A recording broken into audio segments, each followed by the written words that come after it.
Welcome to the 8th Annual Conference of the Weston A. Price Foundation. We are delighted to see you here. And the subject of our seminar today is Nourishing Traditional Diets, the Key to Vibrant Health. The burning question that we are asking ourselves and seeking the answer for, what is a healthy diet? And I'm sure that you're all as confused as the general population about what a healthy diet is. I think everyone has a fairly general idea that how we eat has something to do with how healthy we are. But there's so many conflicting claims about what constitutes a healthy diet. Is it the Atkins diet, based largely on animal foods? Is it a vegetarian or vegan diet that avoids animal foods? And then all of these other dietary schemes for which many claims are made, the zone diet, the macrobiotic diet, the South Beach diet. How can we make sense of all of these conflicting claims? Even Lisa Simpson, who's a very smart young lady, even Lisa Simpson is confused. And then, of course, we have the U.S. government official diet.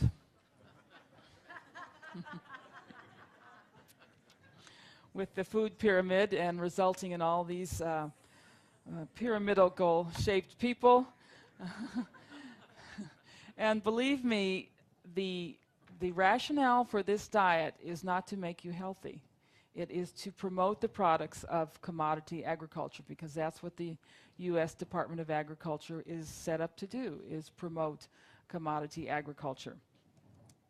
In order to answer this question, what is a healthy diet, we turn to the pioneer of nutrition research, Dr. Weston Price.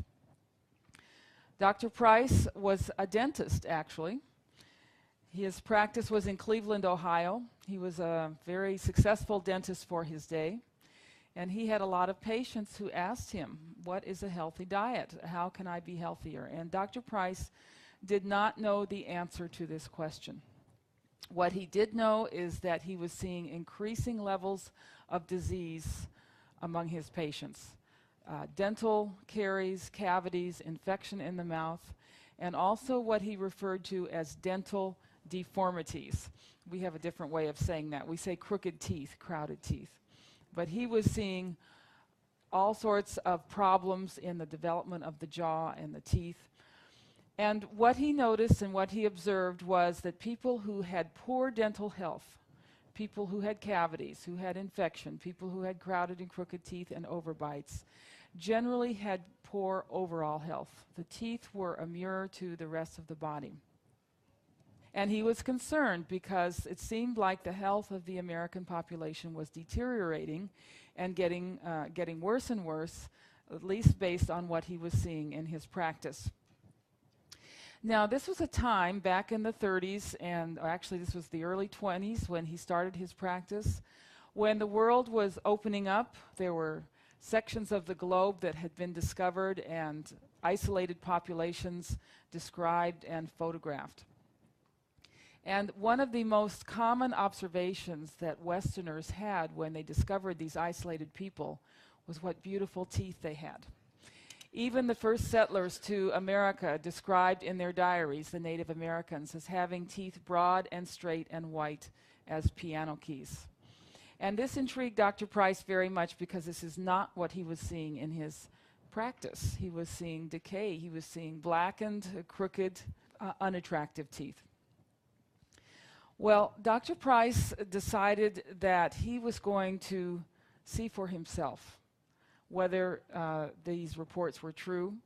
And so he embarked on a series of investigations that took him 10 years to complete and took him to many isolated parts of the globe in order to answer two questions. The first question was it true? Was it true that isolated people living far from all the so-called benefits of civilization had excellent dental health? They did not suffer from cavities. They did not have dental deformities. And by inference, if they had good dental health, good overall health. The second question was, if he could find these healthy populations, what were they eating? What was the type of diet that supported this kind of health. He was not interested in what unhealthy people were eating. He knew what unhealthy people were eating. He knew what his patients were eating.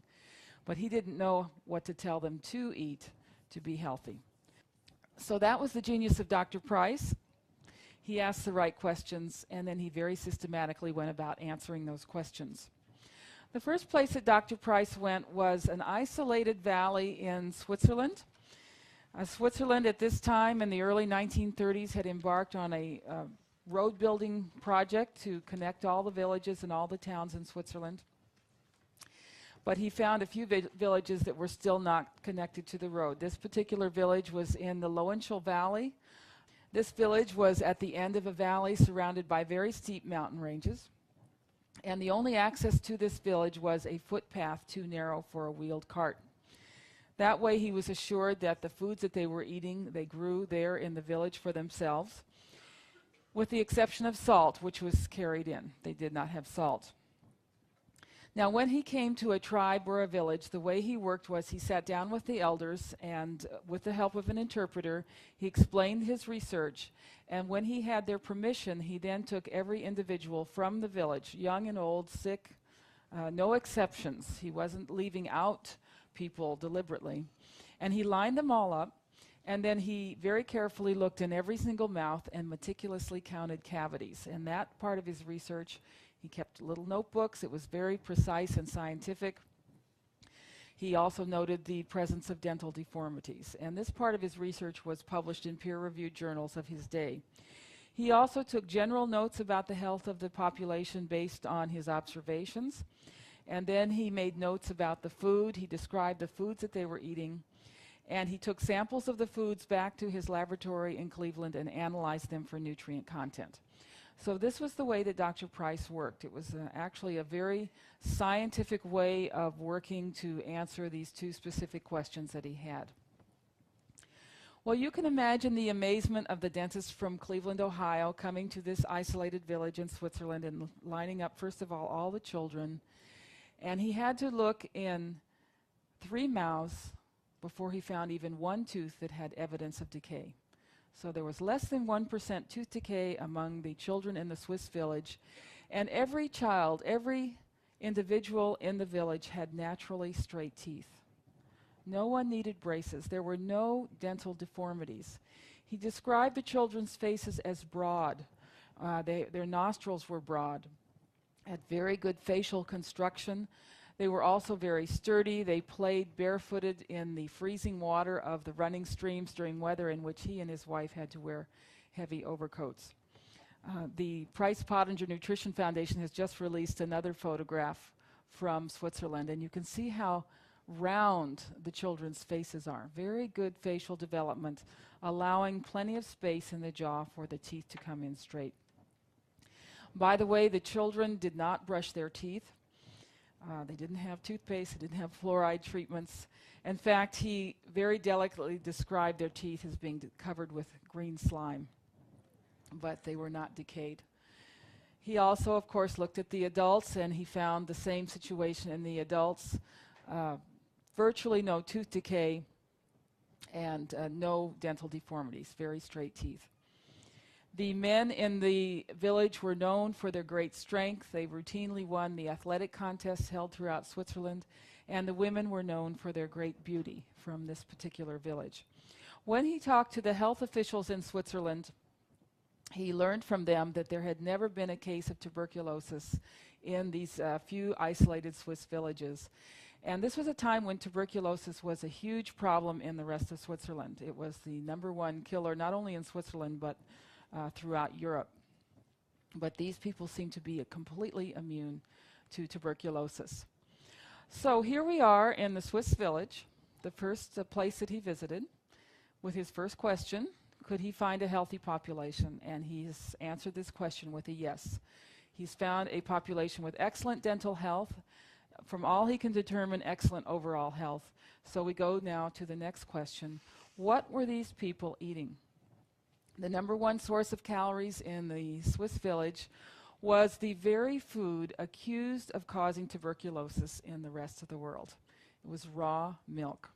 These people kept cattle and goats grazed on the lush green pasture beneath the melting glaciers. And the chief source of calories in the diet was raw milk, and then raw cheese, raw butter, and raw cream. And the other major source of calories was a special type of bread. They grew rye in the short summer season, and they made a very dense sourdough rye bread. And that was the source of calories. It was basically rye bread and raw milk. And I find this very interesting because one of the theories that we have out there about why we have so many health problems today is because we're eating these two foods that are new to the human diet, dairy foods and grains. There are a number of writers who say to be healthy, you need to avoid dairy foods and grains. And yet here was a supremely healthy population whose main source of calories was dairy foods and grains. But the dairy foods they were consuming were very different from the dairy foods that we buy today in the supermarket, and the grains were prepared in a much different way than we prepare our grains today. We'll talk about both of these later on in the seminar. They also did eat meat, usually once a week, usually veal. They ate the whole animal, including the organ meats. The bones were used to make soup. And they grew vegetables in their gardens during the summer and had a few vegetables in the warmer months. But basically, this was a diet based on dairy foods and grains. A typical lunch for the children going to school would be a very thick slice of the dense sourdough rye bread and an equally thick slice of the beautiful raw Swiss cheese. Every culture that he went to had one or more sacred foods. The sacred foods were considered very important for pregnant women, nursing mothers, and growing children. These cultures seem to recognize in a way that we have forgotten that nutrition is absolutely vital during that period when the baby is being formed and growing. When the body is being formed, you can't go back in later years and form a perfect body. And the very nutrient-dense food needs to be supplied during that growth period. The sacred food for the Swiss villagers was a very special type of butter. It was the butter that came from the cows when they first went to pasture in the spring. This butter was a deep orange color. And so much did they honor this butter that they had a special ceremony in their churches where they lit a bowl of the butter. They had a wick in the bowl of butter on the altar in their churches to honor the life-giving force in the butter. That was this very special ceremony for the first butter in the spring. Here's a picture of their bread. This is a festival loaf, a very large loaf of bread. It will probably weigh 15 or 20 pounds, very dense bread. It takes a couple of days to make this bread. There's no yeast used. It's a sourdough method that's a type of fermentation. We'll come back to this subject later on. They put a hole in the bread so they can hang it up on a hook, and it actually is allowed to cure for 2 weeks before they eat the bread. So there's a very long and careful preparation of the grains. A common theme in traditional cultures. Notice the wonderful bone structure of the woman, especially this part of the face, the middle third of the face. She has very broad cheekbones. That's what gives beauty to the human face. She's nice and slender in spite of her high-fat diet. And what I like best about this photograph is the hat. The splendid health and physical attractiveness and resistance to disease that he found among the so-called primitive Swiss villagers was in stark contrast to what he found in the villages connected to the outside world by a road. As soon as the roads came to the village, stores were opened, and the stores carried what he called the displacing foods of modern commerce. These are foods based on sugar, white flour, canned foods, canned condensed milk, chocolates, candies, jams, jellies, pastries, and so forth. When the roads came to the village, the first thing that happened was that people began to suffer from tooth decay. In these villages with roads, he found that 1 tooth in 3 was decayed, and you can imagine the suffering that this caused because the foods causing the decay had arrived in these villages, but it took a while for the dentist to get there. But what concerned him the most was the children who were born after the road came to the village. As soon as the food shops opened up and people started eating these foods, the children born after that time had dental deformities. Their faces were more narrow, their jaws did not have room for the teeth to come in straight. So you started to see crooked teeth, crowded mouths, overbites, and underbites. And the other thing that occurred as soon as the roads came was tuberculosis. The scourge of civilization, it just became a huge problem when people began to eat the processed, refined foods. The next place that Dr. Price went, and he only looked at two Caucasian or European cultures. One was the Swiss culture, and the other were the Gaelic people living on a very windswept island off the coast of Scotland in the Outer Hebrides. Here he once again found a high degree of physical perfection, virtually no cavities, good facial development. Now the Gaelic face will be more narrow genetically than the Alpine face. Nevertheless, there was plenty of room for the teeth to come in straight. He was also struck by the outlook of these people. They had a wonderful spiritual view of life. They were very cheerful and optimistic, living on this grim, windswept island with no television, no casinos, no video games. Now, these people had a very different diet from the Swiss villagers. They lived on an island that was very rocky. They had no animals there, so they had no meat in their diet, no eggs, no dairy foods. They couldn't grow fruits and vegetables there, so no fruits, no vegetables. What in the world were these people eating? Well, their diet was based on seafood of every imaginable type, various types of fish, shellfish, oysters, clams, and they ate the heads of the fish, the organ meats of the fish. The one green food they had was seaweed. And they also were able to grow oats on the island, so they had porridge and oat cakes. So this was a diet based on seafood and oats. The sacred food, the food that growing children got every morning for breakfast so they'd grow up healthy and strong, was cod's head stuffed with oats and chopped cod's liver. The soil on the island was very poor, and so they had to put a type of fertilizer on the soil, and the fertilizer was the thatch from their cottages. They lived in these cottages that had no chimneys, and during the winter the thatch would become black with the smoke, and they would re-thatch in the spring and take all of that blackened thatch and put it on the fields, and that was how they got a mature crop of oats. Dr. Price actually took some of the island soil home with him and planted oats in it. These are oats planted in the soil with no amendment. These are various types of commercial fertilizers added to the soil, and the only pot that gave him a mature crop of oats was this island soil that had the thatch added to it. So they very much understood the principle of soil fertility and the need to add nutrients to the soil to get good growth there.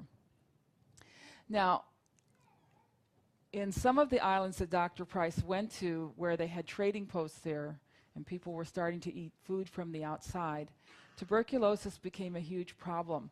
And the health workers told them that they were getting tuberculosis because they lived in these smoke-filled cottages all winter long. And these were very smoky cottages, breathing in this smoke all winter. So they had everyone put chimneys in. This did not solve the tuberculosis problem. They still had tuberculosis. But no one stopped to ask why these isolated islanders living in these smoke-filled cottages did not get tuberculosis. It was because their diets were so rich in nutrients that they were protected even from the stress of breathing in smoke all day long, all day and all night long. We'll come back to this subject of smoke because smoke is full of dioxins. And dioxins are not something that's new to the human environment. We have actually had more exposure to dioxins in the past when we used fires for warmth and to cook our food. And the body actually has a mechanism to deal with dioxins, which we'll talk about. Dr. Price then went to Alaska. He went out into the isolated villages away from the coastline so he could study the islander or the Alaskans who were living as their ancestors lived. Here he found a very high degree of physical perfection, beautiful broad faces, naturally straight teeth, very strong, sturdy babies. He noted that the babies were curious, they were alert, and they never cried. This was an observation he made in these cultures. He did not hear crying babies in cultures where the people were well nourished. When babies cry, it means they're hungry. It means they're hungry for nutrients, that something in them is not being satisfied, is not being fed. He found virtually no cavities among these people.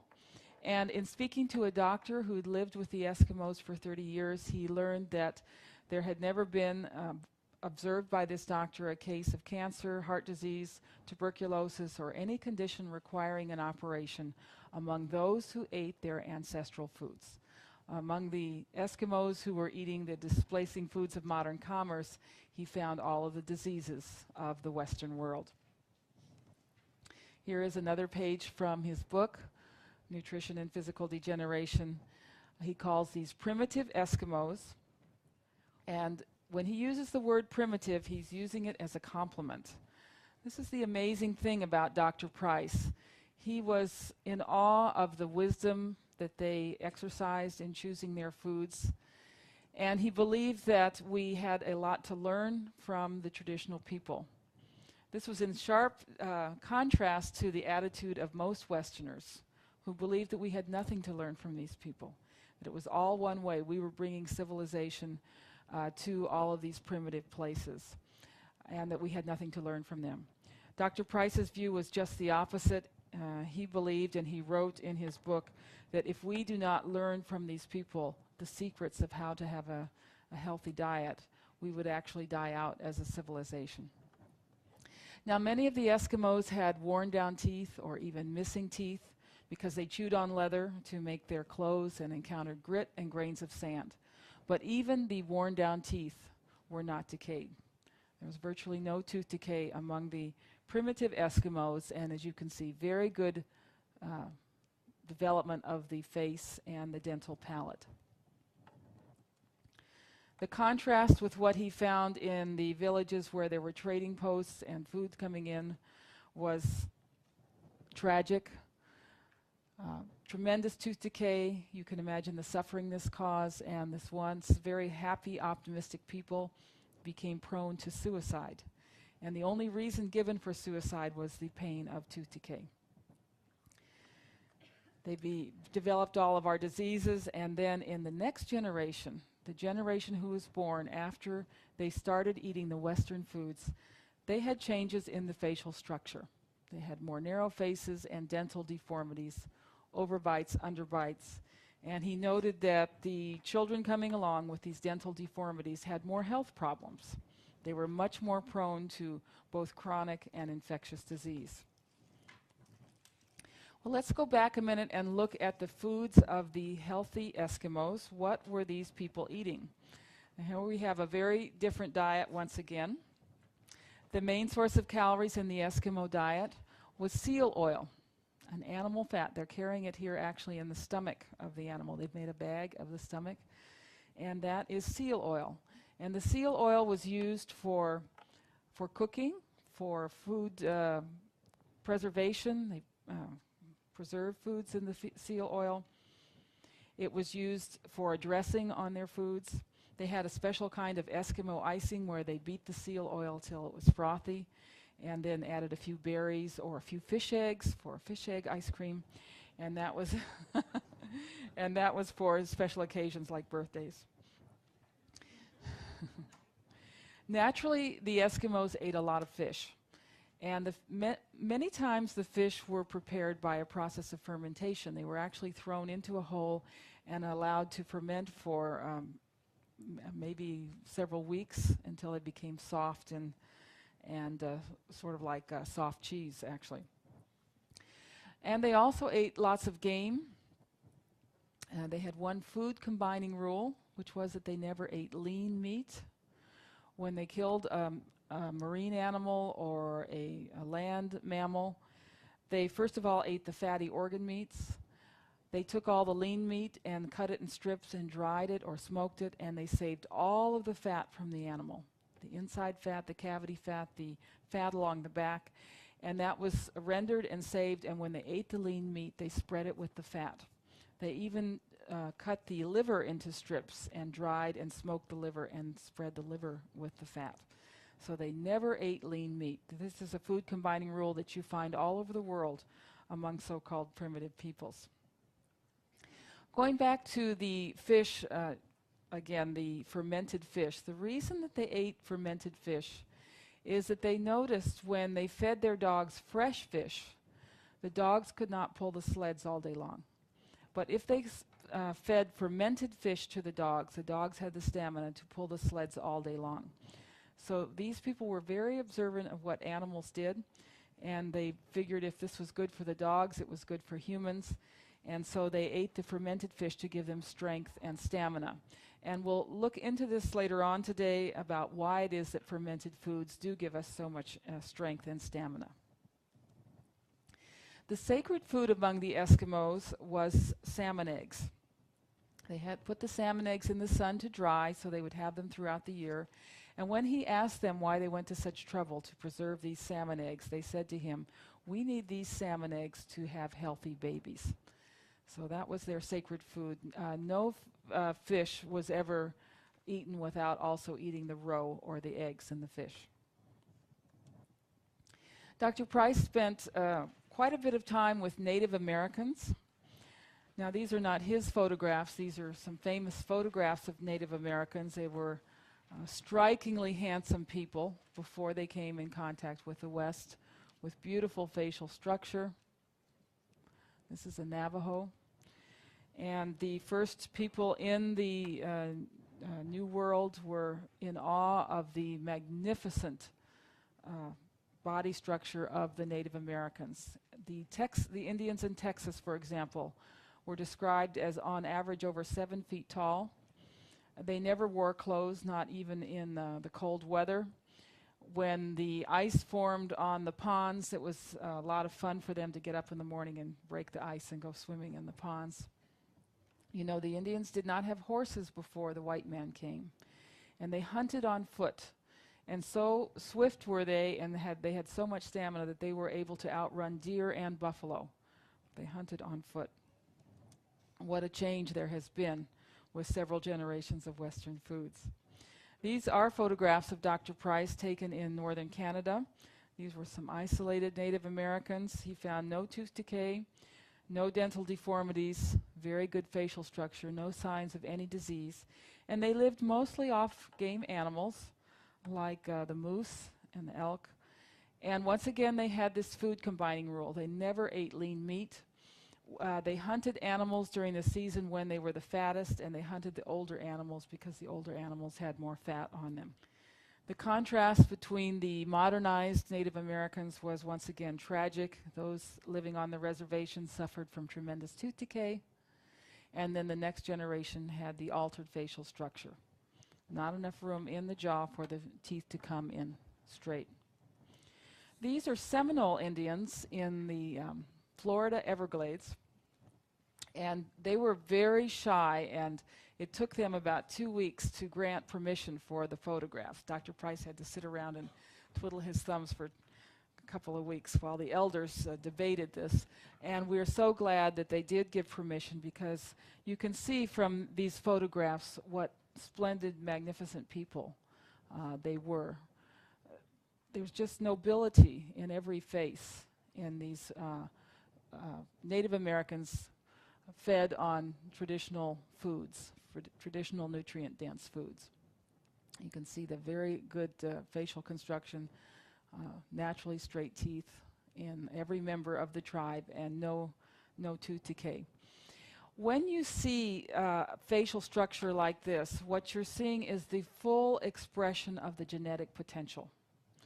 We all have a blueprint for our bodies, and that blueprint is the genetics. And the genetics of every one of us is to have a strong, sturdy, and attractive body with naturally straight teeth. That is your genetic blueprint. Whether or not the body is built according to that blueprint depends on the building materials, and the building materials are the foods.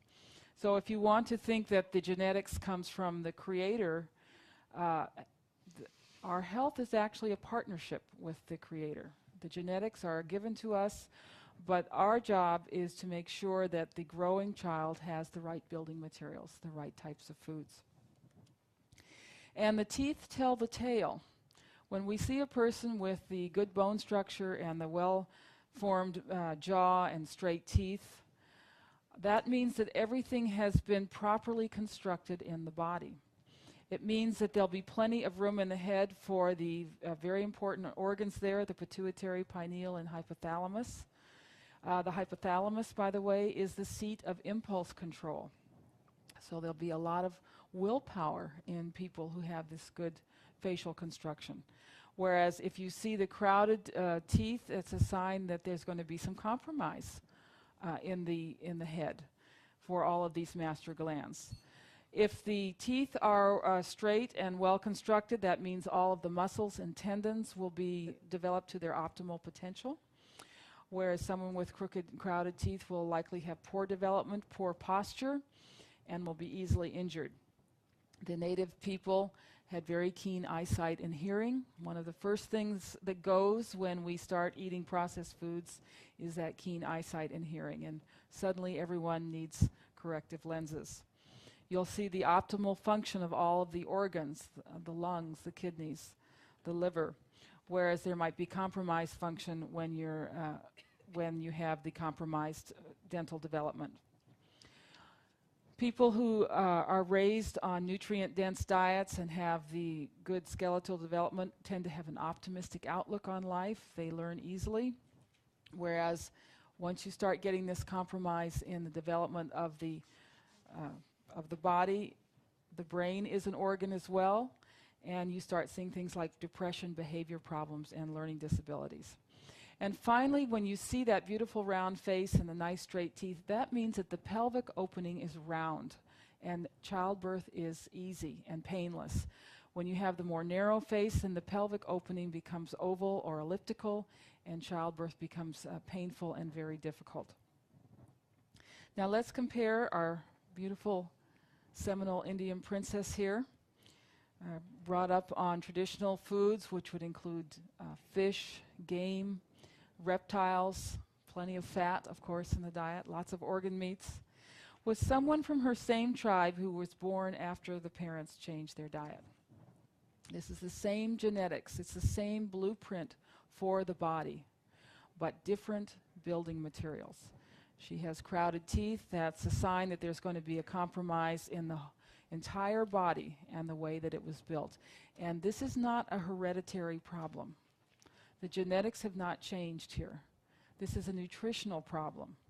This is a problem with the building materials. You don't have the strength of materials in this body to have the nice wide facial structure. Dr. Price then went to the South Seas. He made a point of going to islands where there was very little contact with the outside world. And this is my favorite page from his book, Nutrition and Physical Degeneration. Look at these beautiful smiles. You know, Dr. Price is accused of being unscientific, of, he's outdated. Well, we've learned a lot since then, and it's not healthy to eat the kind of diet that he recommends. And we hear a lot of things like that about Dr. Price. But when you look at these pictures, you realize that we don't see this type of facial structure anymore. He's captured something very valuable for us, what healthy people look like. And these are teenage boys. I want to point out, our teenage boys don't look like this, do they? They don't look this happy and optimistic. These are women from the island. He noted that all the men look like brothers and all the women look like sisters, even if they were not related. That cuts down on the jealousy factor in these cultures. And this beautiful lady here is 90 years old. When you have that excellent facial structure and the good diet throughout life, you age very gracefully. We will never know the average lifespan of these people because records were not kept. And certainly there was a lot of trauma in their life. Their lives were dangerous. People were injured and died in that way. But nevertheless, there were plenty of elderly people who had very important roles in these societies. So what's this diet like? What is the diet of the South Seas like? And it's a much more interesting diet. We're in the tropics now. There's plenty of fruits and vegetables in the diet, lots of plant foods. There's coconut, which is actually a type of fruit, a very oily fruit. They had the taro root, so they had a lot of carbohydrates in the diet that we haven't seen before. Interestingly enough, the taro root was prepared by fermentation. They dug a hole and threw in the taro roots and let them ferment for 2 weeks, just like the bread was allowed to be cured for 2 weeks. Nevertheless, the basis of the diet was animal foods, especially foods from the sea. We see the octopus, the crab, shellfish, any type of fish. Shark was a very important food in the diet. And when they had caught a fish or shellfish, they ate the whole animal. They ate the eggs, they ate the organ meats. There's a kind of yellow goop inside that crab, which is extremely nutritious. That was eaten. Then they took the shell and ground up the shell and added it to some other foods for calcium.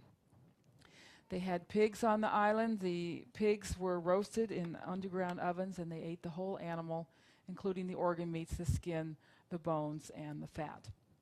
And this young man with his wonderful facial structure is having a snack, which he did not get from a vending machine. He's eating a delicious fatty sea worm. The sacred food among these islanders was the shark liver. They went to considerable risk to catch the shark. They didn't need shark. They had plenty of food. But they went on these very dangerous shark hunting expeditions because to get these nutrient-dense parts of the shark. The men ate the male organs of the shark, and the women ate the female organs of the shark. So you also find in many of these cultures there's specific foods for men and women. These islands where they were on their traditional foods were like a paradise. We've had many writers talk about this. Herman Melville went and lived among these islanders. Gauguin went back and lived among the islanders. The people were cheerful and pleasant and beautiful. When they switched to the Western diet, this is what happened. The tremendous tooth decay, and then in the next generation, the altered facial structure, the narrowing of the face. And the other thing that's disappeared is that beautiful, optimistic smile. This is what modern young people look like today. Very often they have an expression on their face as if they feel like they've been cheated. They might not be able to put it into words, but there's a sense that they've been had. And they have been cheated. They've been cheated of their birthright of physical perfection, which is the birthright of every human being born onto this planet. Whether that birthright is achieved is the duty and the responsibility of the people who've come before them. These photographs were taken in a tuberculosis ward in Hawaii. Every single child in the ward had dental deformities. Now, the dental deformities were not the cause of their tuberculosis. The same conditions that prevented the optimal expression of their genetics also made them very susceptible to these diseases. Dr. Price went to Australia. Very high degree of physical perfection, very keen eyesight and hearing, very strong limber people living on traditional foods. This was a fascinating diet with lots of variety. They had legumes and grains which were prepared with great care. Usually the legumes and grains were put in baskets in running water for 2 weeks before they were then roasted and prepared into food. The basis of the diet was animal foods, birds, fish, sea mammals, kangaroo, game animals, and they also valued an insect called the witchetty grub, which was about 6 inches long and very full of fat. Once again, they were looking for the fat in their animal foods. These are Aboriginal women. They've never been to the dentist. They've never used a toothbrush, and yet their teeth are so perfect. They look like false teeth. And you can see the contrast between an Aboriginal woman on traditional foods and those who've gone into the towns and started eating the so-called civilized diet. The tooth decay, and then the next generation, the altered facial structure. Dr. Price referred to this as the underdevelopment of the middle third of the face. This is the first part of the body that's affected by the change in diet. Dr. Price went to Africa. He went into the interior of Africa and to places where few white men had been before, and he could not get over what he found in Africa.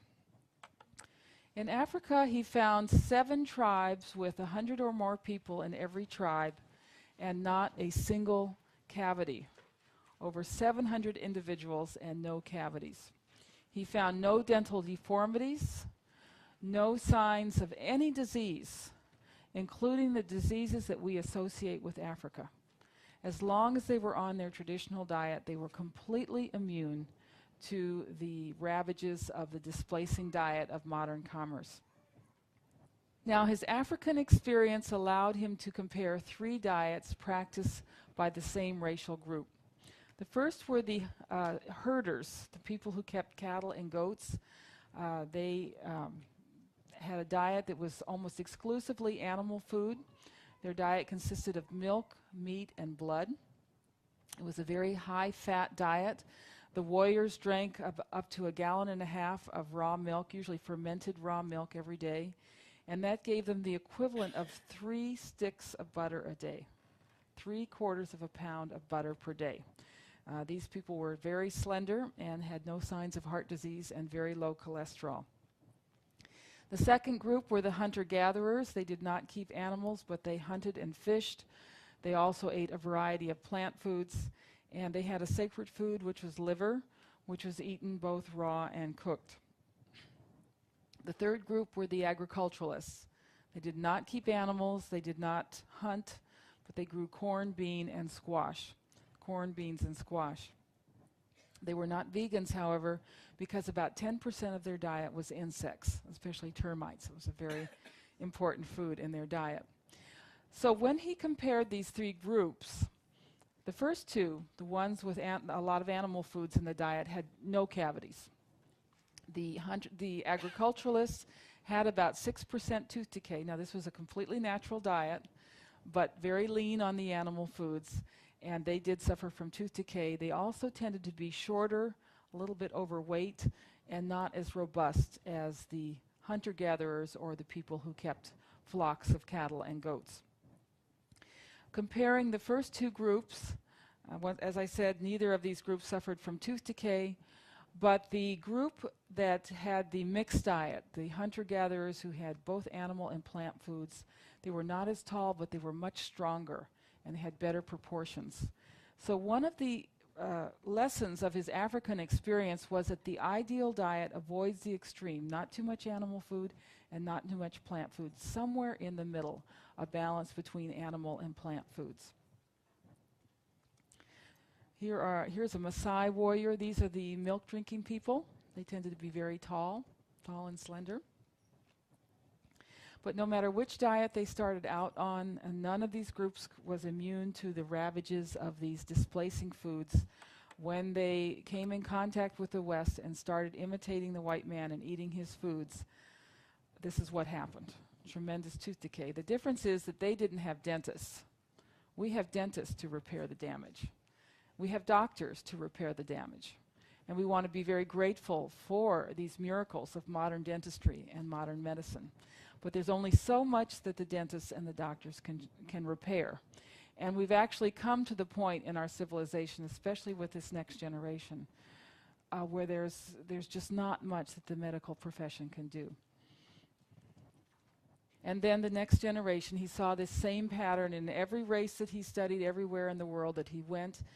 The children born to parents who had begun eating Western foods had the change in facial structure, the narrowing of the face, the underdevelopment of the middle third of the face, and they were much more susceptible to the modern diseases.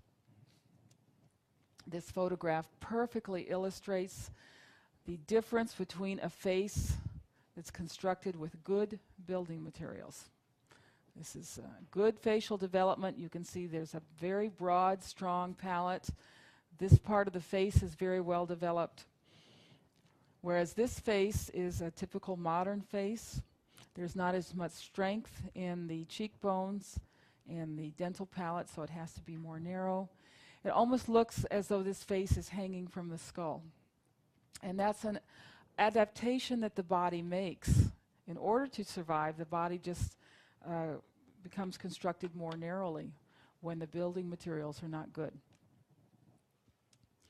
So here we can see this difference in these dental casts made by Dr. Price. This is the cast of a primitive person, and this is a modern adult.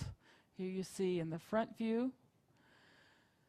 And I've put some architectural drawings here just to make to carry this analogy one step further. You cannot build a strong, wide arch unless you have very strong building materials. So what you see here is beauty, strength, and order. And what you see here is weakness, chaos, what Dr. Price referred to as physical degeneration. There was a doctor named Pottinger who did a study with cats over a number of years, over 900 cats, and he gave us groups of these cats a bad diet, a diet that was inappropriate for the cats. And the same thing happened to the cats that Dr. Price observed in the people. They're in the next generation, their heads were more narrow. They had weaker bones. They had more disease. They developed changes in behavior. The females became aggressive. The males became docile. They did not live harmoniously together. And as he continued feeding them this poor diet, he got to the point where there were no more cats. After 3 generations, either the young cats did not reach adulthood or the adults did not breed. So we are actually in a very serious situation here. We're seeing exactly what Dr. Price predicted, increasing disease in our young people and increasing infertility. By some accounts, 1 couple in 4 today cannot get pregnant. It's a very heartbreaking situation. We have this growing industry of fertility clinics, and you had no such problems among these traditional cultures. This is what the typical orthodontist is seeing today, all of these dental deformities. A good orthodontist can correct these, but he can't correct all of the other things that were malformed in the body. And of course, the orthodontist will say that this is due to thumb sucking or it's just genetics. They don't want to admit that this is a nutritional problem. The first bone that is affected when the diet is poor is this bone here. It's called the maxilla. It's the upper jawbone. And almost every other bone in the head connects to the maxilla. Here is a rear view. Oh, here's the maxilla. And then you have this very interesting bone called the sphenoid, which is like a butterfly. It has these wings that stick out. And this has to be a strong bone to have a broad face. There are also little depressions in here for the organs, the glands, hypothalamus, the pituitary, and the pineal gland. And if the face is broad, there'll be a very nice broad space for those glands to live in. Well, I'd like to finish this rather lengthy introduction on Dr. Price with a few photographs of my own. This is an American woman.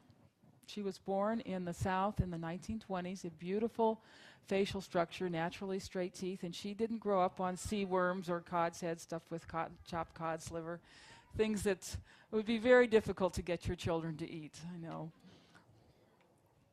She grew up on foods that are familiar to us. She grew up on whole, raw Jersey milk, lots of seafood in her diet. She they had plenty of meat in the diet, beef, chicken, and lamb, lots of chicken broth, organ meats. They ate liver. Very typical food in the diet was fish eggs. Shad roe was a traditional food for them. They lived on the water and they ate lots of shellfish. And whole grains, fresh fruit, and fresh vegetables. And that's the type of diet that she grew up on, and that is the typical type of facial construction that we saw in the early part of the century.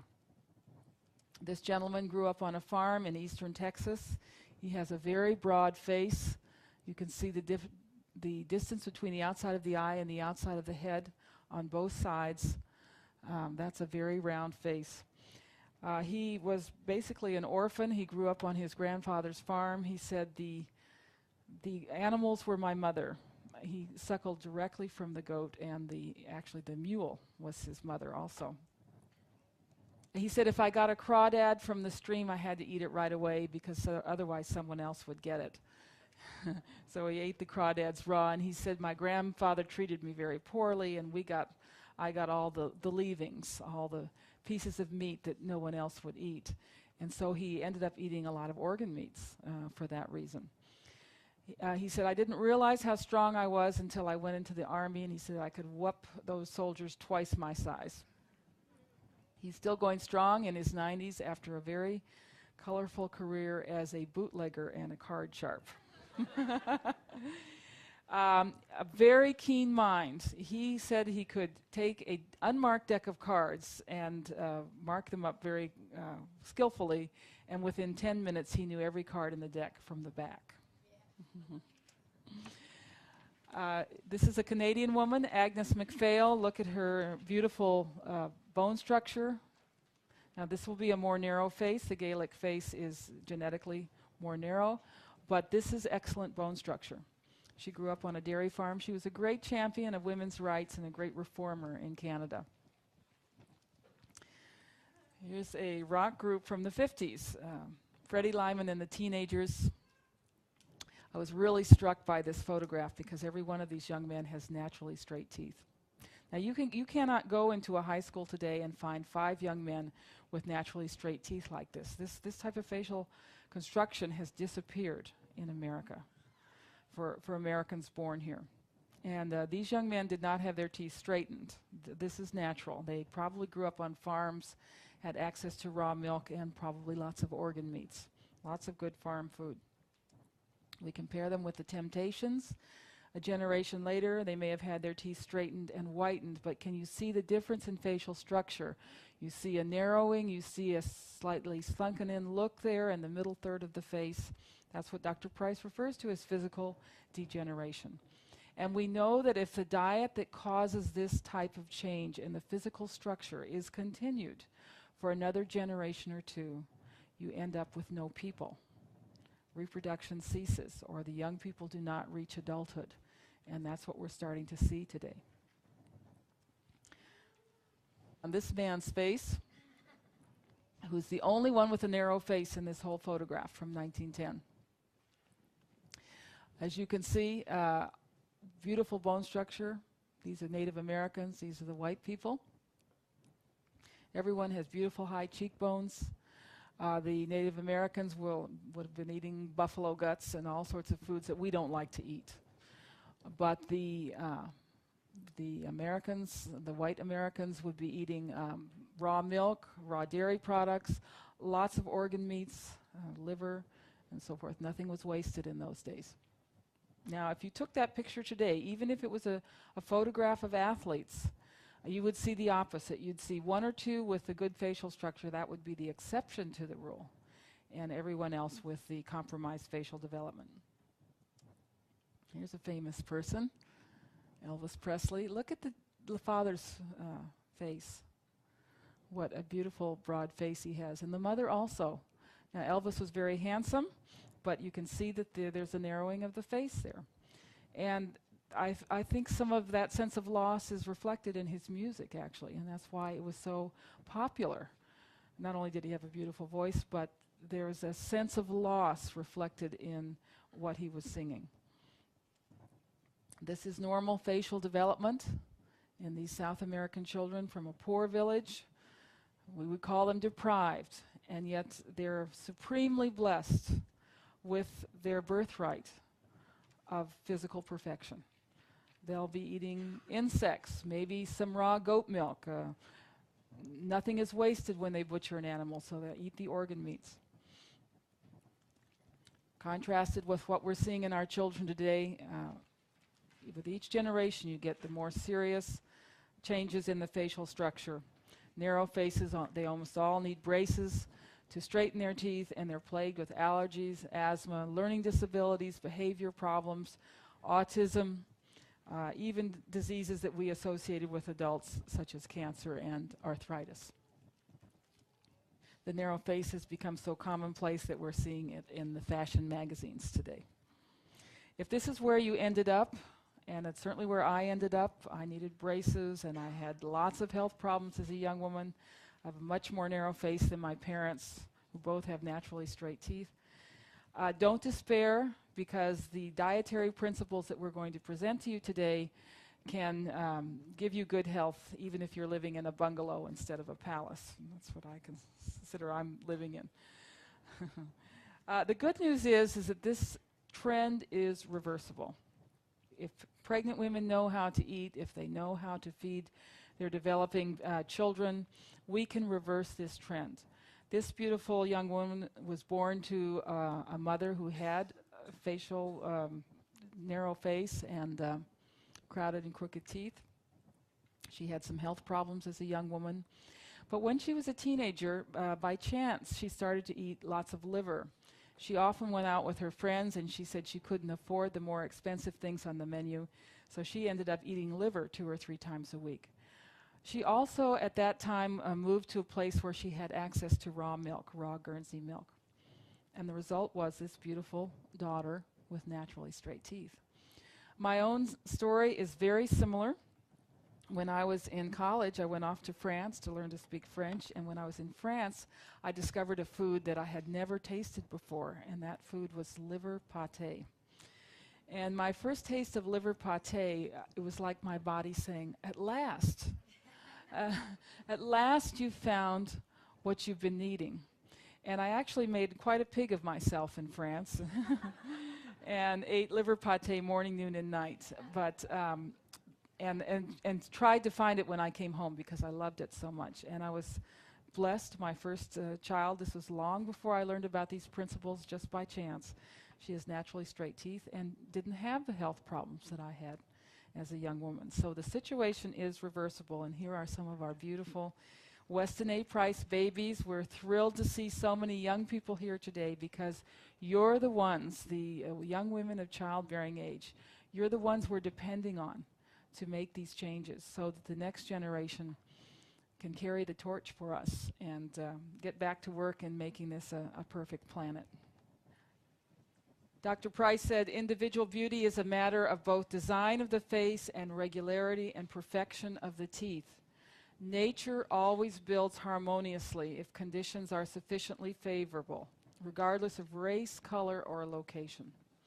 So nature doesn't make mistakes. It's people make mistakes, and of course that's a learning process. But nature does not make mistakes. Well, by now you're probably completely confused because I said that I was going to answer this question, what is a healthy diet? And yet all of these diets were different. And a lot of people reading Dr. Price throw up their hands and say, well, all these diets were different, so there's no such thing as a healthy diet. That is the wrong conclusion to reach from Dr. Price. We see that some had lots of animal foods, some had fairly few animal foods, some had mostly cooked foods, some had mostly raw foods, some had dairy foods and some didn't, some had grains and some didn't. So how are we going to make sense out of all of these different diets and come to some kind of guidelines for ourselves? That's what we're going to do. Next, we're going to look at 11 underlying characteristics of healthy diets. Once you understand these principles, you then can take these principles and apply them to your own family, to your budget, to what's available to you, and most importantly, to what your family will actually eat. Because there's no sense trying to impose on other people foods that they don't like. And there's plenty of variety in these traditional foods that anyone can come up with a diet that's delicious. So, the first underlying characteristic, no refined or denatured foods. The list in Dr. Price's day of these food ingredients was rather short: white sugar, white flour, vegetable oils, a new invention. About 1890, the first vegetable oils coming on the scene. Canned foods and condensed milk. The list is much longer for us. Not only do we have refined sugar, we have something called high fructose corn syrup, which is actually worse than sugar. It's very harmful to growing children, growing animals in the studies, and growing children, and we will see why. White flour is actually the basis of that food pyramid that we looked at earlier. They may give lip service to whole grains, but when they're talking about 6 to 11 servings of bread, pasta, and crackers every day, you're talking about white flour. And white flour is an empty food. Pasteurized milk and skim and low-fat milk are not whole foods. They're foods in which very valuable components have either been destroyed or taken away. We'll come back to this subject as well. And then we have the new oils, hydrogenated fats, and refined vegetable oils, completely new to the human diet. And we'll be looking at these in more detail to find out exactly why they're so harmful to the human body. One thing I'm very concerned about are the protein powders, the isolated protein powders, which everybody thinks are such a great deal. They pose a very specific danger, which we will talk about in a few minutes. And finally, of course, the additives, the thousands of additives in our food. And the effect of these additives is additive. You can test 2 or 3 additives at what's considered a safe level. They won't cause any harm to the animals in the tests. But if you put all the additives together, you end up with dead animals. So the effects of these additives are additive, even if they're all in the so-called safe dosage. Once you put a lot of them together, the effects are very harmful. Dr. Price's most famous saying is, "Life in its fullness is Mother Nature obeyed." Once again, this is a tremendous contrast to the attitude of his day and even the modern attitude, which is that we can outsmart Mother Nature, that what happens in nature happens by chance, that there's mistakes, and that human beings can do better. And the food industry honestly believes this, that they can make artificial foods and add some synthetic vitamins, and this is going to be better than what Mother Nature can do. And that's not what Dr. Price believed. He had a tremendous respect for nature, and that the idea was not to outsmart Mother Nature, but to obey Mother Nature. Factory foods are not Mother Nature's foods, and I can guarantee you, if you're eating factory foods, you will not have a full life. You will not have the type of fullness of life that we are supposed to have. Second underlying characteristic of these traditional diets, every diet contained animal products. This was Dr. Price's greatest disappointment. He had hoped to find a culture that was not eating animal products and that was healthy. And he had to admit that he didn't find such a culture.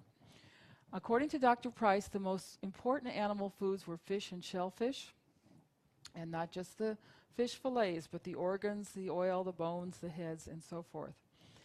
Dr. Price not only looked at living people, but he looked at skulls, and he took calipers with him and measured the thickness of the skulls in all of these cultures.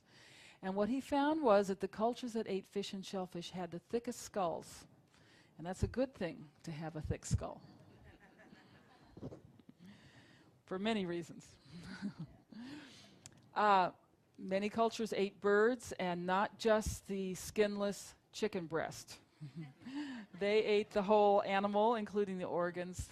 The liver was especially prized in these birds, the fat and the skin.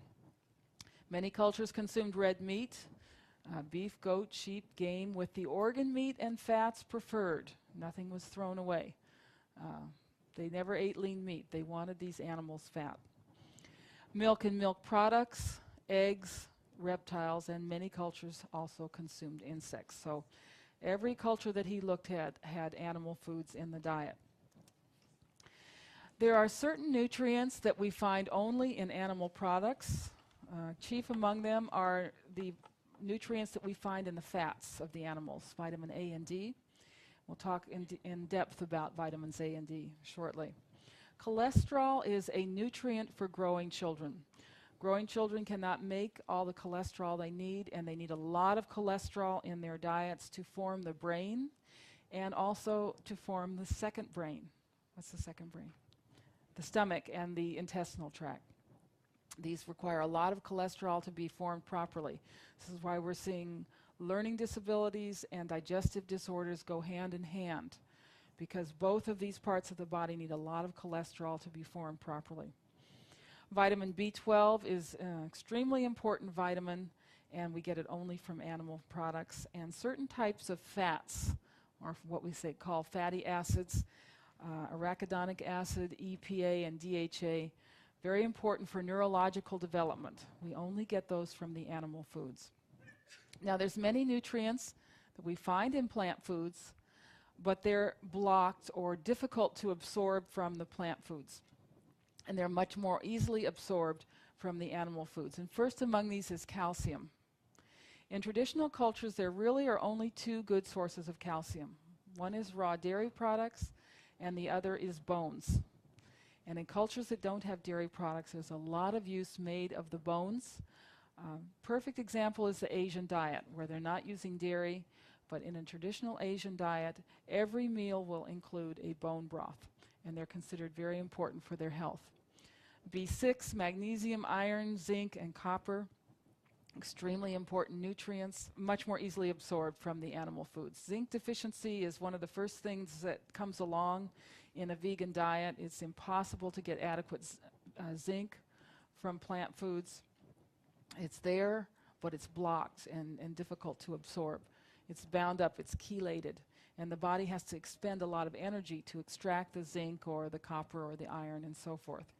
The best sources of zinc are shellfish and red meat, especially beef. And that's a very good reason for eating beef, is to get zinc. And zinc is very important for, once again, for mental processes. Now, B12 deficiency is a very serious condition. And if it gets too far gone, it's irreversible. You can't go back, even if you're giving a lot of B12. Early signs of deficiency include fatigue, tingling in the hands and feet, sleep disorders, and irrational anger. Someone flying off the handle all the time. You want to look into B12 deficiency. He seems angry for no reason. The psychiatric disorders associated with B12 deficiency include depression, obsessive compulsive behavior, manic depression, and dementia or Alzheimer's. One school of thought feels that most cases of Alzheimer's are actually B12 deficiency. And then the chronic diseases, multiple sclerosis, anemia, cancer, and heart disease. You don't want to put yourself in the position of becoming deficient in B12. B12 is found only in animal products. There are compounds that look like B12 in certain types of plant foods, but they're analogs, and they actually block the uptake of the true B12. Fermented soy, for example, actually increases the body's need for B12. It's very difficult to absorb B12, and as we get older, it becomes more difficult. So you often find B12 deficiencies in the elderly, as well, of course, as vegetarians. If you are a lacto-ovo-vegetarian, depending on dairy foods for your B12, you need to understand that it's almost completely destroyed by pasteurization. So the lacto-ovo-vegetarians, in my opinion, need raw milk as a religious rite. Now, the diet that we're recommending is not necessarily a diet where you go out and have a big 16-ounce steak every day. And if you don't believe in eating red meat, I'm not here to tell you that you have to eat red meat. This beautiful lady comes from a tribe in Eastern Africa where the only two foods in the diet are a type of fermented goat milk and some insects. So if you want to be a vegetarian and you can get some raw milk and insects, that's fine. And if you can't get insects, eggs contain many of the nutrients that insects contain. So some people, some ethnic backgrounds will do fine on a lacto-ovo-vegetarian diet of very good quality, raw dairy and eggs.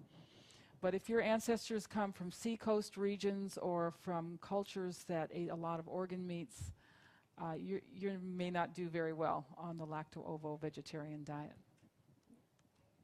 This is a piece of beef industry propaganda showing all the things that we use that are derived from slaughtered animals, killed cows. Not just the steak on your plate, soap. Anyone want to go without soap? Beef tallow is used to make soap. There's actually a shortage of tallow because they're making biodiesel with tallow today. Tallow is beef fat. So anyone using soap is using the products of slaughtered animals. Plastics, crayons, pharmaceuticals, cosmetics, hydraulic brake fluid in airplanes. There's a product in there that comes from beef, from cows. And there's a little membrane in the telephone that vibrates when you talk that's made out of beef gelatin. So all of us are dependent on the products of slaughtered animals, whether or not you're eating meat or not. So there's no reason to take the moral high ground if you're avoiding the animal foods, because you are dependent on the products of slaughtered animals like everyone is. And more so in the past than today. We would not be here as a species if we didn't hunt and kill animals, not only for food, but for hides, for leather, for tools. We could not have survived without animals. And I think it's important to point out the origins of the modern philosophy of the high-fiber, mostly vegetarian diet. Started with Sylvester Graham. And the reason that he promoted a vegetarian diet was to promote chastity and to curb lust. He preached that excessive sexual desire caused disease. And then after him came John Harvey Kelly, who was a Seventh-day Adventist who promoted a high-fiber vegetarian diet to combat the twin evils of constipation and natural urges. And he preached against sexual activity even in marriage. So these were the food Puritans. Now today we have a little bit different view about these things. We don't advocate this type of sexual Puritanism anymore, but the diet's still with us. The puritanical diet, we're still following. We've sort of forgotten why it was promoted in the first place. All right, this is the most important slide that I'm going to show you today, and this is the crux of Dr. Price's findings, and the part that most people miss when they are talking about his work. And it has to do with nutrient density. Dr. Price took these foods home to his laboratory and analyzed them for nutrient content, and he found that these traditional diets were extremely high in calcium and all of the minerals. This is where soil fertility comes in. This is why we pay a lot of attention to farming techniques at the Weston A. Price Foundation. Because if the minerals aren't in the soil, they're not going to be in their food. And this is also why seafood is important, because we know we're getting all the minerals in the seafood. But this is the really important part here, the fat-soluble vitamins. Very, very high. At least 10 times more of these fat-soluble vitamins in the traditional diet than the American diet of his day, and probably an even worse ratio today. When Dr. Price was talking about the fat-soluble vitamins, he's talking about vitamins A and D. And here's where we get these vitamins. First of all, we get them in seafoods, certain types of seafoods especially. We get them in fish eggs, very rich in A and D, fish livers, and fish liver oil, like cod liver oil. Think of the shark liver and the cod's liver in the Gaelic people. Fish heads, very rich in A and D. Certain oily fish, shellfish, are wonderful sources of A and D. And the sea mammals, like seals and seal oil, for example, very rich in vitamin A. So these are the seafoods that give us A and D. And then the land animals, certain insects, butter and cream, egg yolks, liver and organ meats, and animal fat, especially in certain types of animals, if these animals are on pasture. If they're eating green grass, they'll be good sources of vitamin A. If they're out in the sunlight, they'll be good sources of vitamin D. Now, is there anything that strikes you as odd about these lists of food? These were the sources of vitamin A and D. They were sacred foods among these cultures. They were foods that they sought out, often at very great risk. These are the foods we've been told not to eat. These are the foods that have been demonized. our government has figured out a way to make you afraid of every one of these foods. Butter and cream, full of saturated fat. Eggs and liver, full of cholesterol. You don't want to eat those things. And liver is full of poisons. And you certainly don't want to eat animal fats. And the latest victim is the seafood. Our government is warning pregnant women not to eat seafood in the teeth of evidence showing that the mercury in seafood is not a problem for pregnant women. So these foods have been demonized. And these are the high cholesterol, high fat foods that we should be eating, that we need to eat to be healthy. And I do want to point out that many of them were sacred foods: the butter, the fish eggs, the livers, the organ meats. Egg yolks are a sacred food in China. A woman who's pregnant and nursing in China, if she can afford it, eats up to 10 eggs a day. They're considered a brain food, and she eats 10 eggs a day to make sure that her child will be intelligent. Dr. Price referred to vitamins A and D as activators because they are the catalysts for mineral absorption. You actually cannot use the minerals in your diet without these activators. You can be eating organic food and mineral drinks and all sorts of ways of getting minerals, but if you don't have these activators, the minerals go to waste.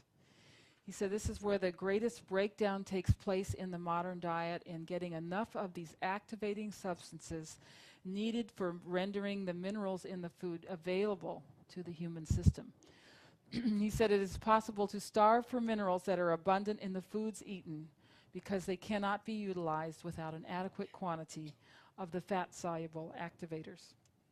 If we think of the body as a house or a temple, it's a structure built with bricks and mortar. The bricks are the minerals and the mortar are the fat-soluble activators. And we need both to build a strong body. There's a lot of confusion and misinformation about these activators, starting with vitamin A. If you look on the back of a can of tomatoes, it'll tell you there's vitamin A in those tomatoes, and that is actually false. If you go to a biochemistry textbook or the Merck manual, you will read that there's no vitamin A in plant foods. What's in the plant foods are the precursors, the carotenes. And these are broken down in the intestines of animals and also humans to the true vitamin A. This is the true vitamin A here. And it's a procedure that actually adds oxygen, so it's a very difficult procedure that requires a lot of enzymes to complete. Now, as I said, humans can make this conversion, although we don't do it very well.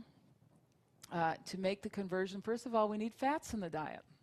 So if you just eat carrots, you'll get a lot of carotenes, and the carotenes have a role to play, but they're not the fat-soluble activator, vitamin A, that's so important. And unless you put butter on those carrots, or cream in your soup, or cream in your carrot juice, you're not going to make any vitamin A. Because this process takes place in the presence of bile, and you don't produce bile unless you're eating fats. So that also makes these foods taste a lot better, too, if you put butter on them.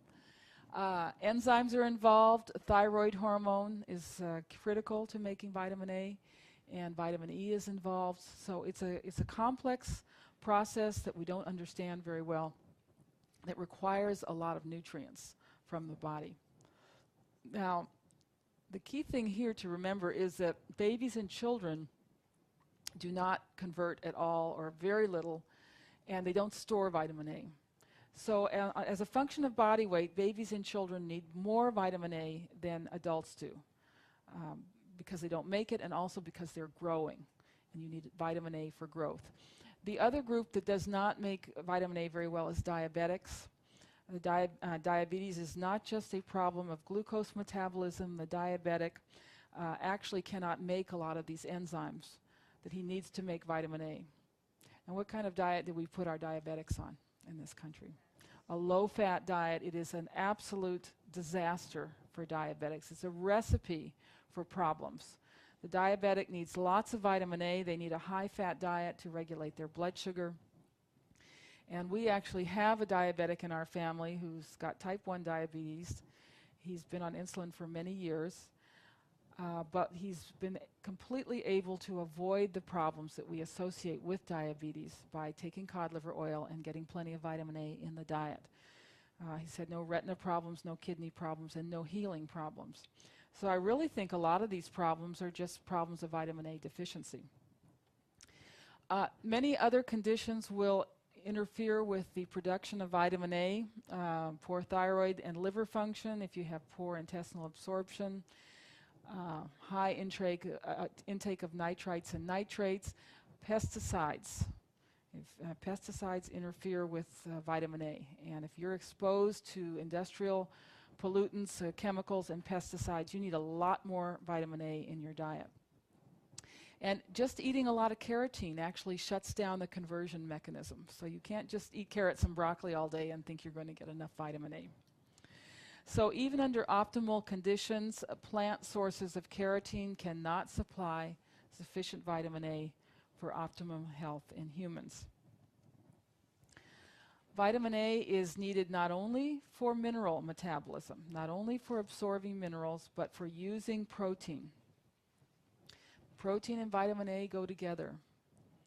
What happens when you eat lean meat, which traditional cultures would never do, or egg whites without the yolks, the so-called healthy omelet, or skim milk, or protein powders? What happens?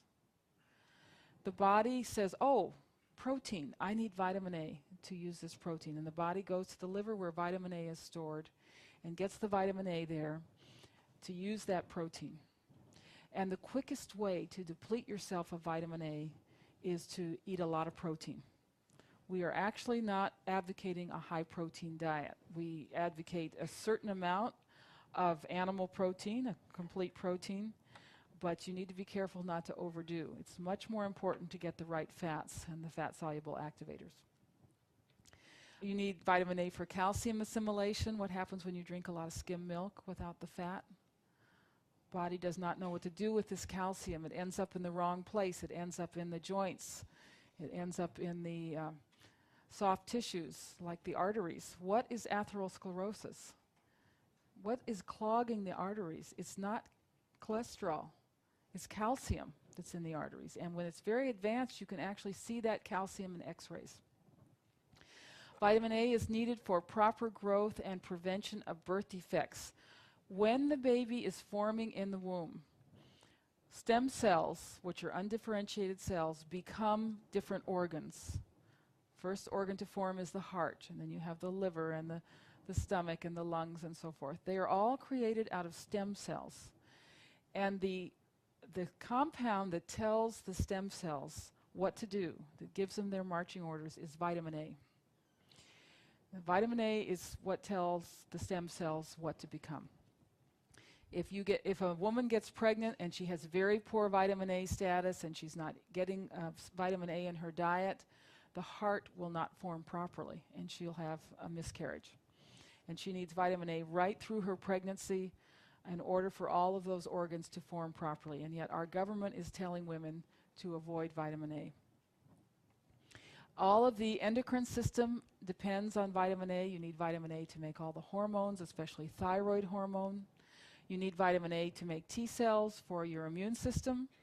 You need vitamin A for sex and stress hormones, and you need vitamin A for healthy eyes, skin, and bones.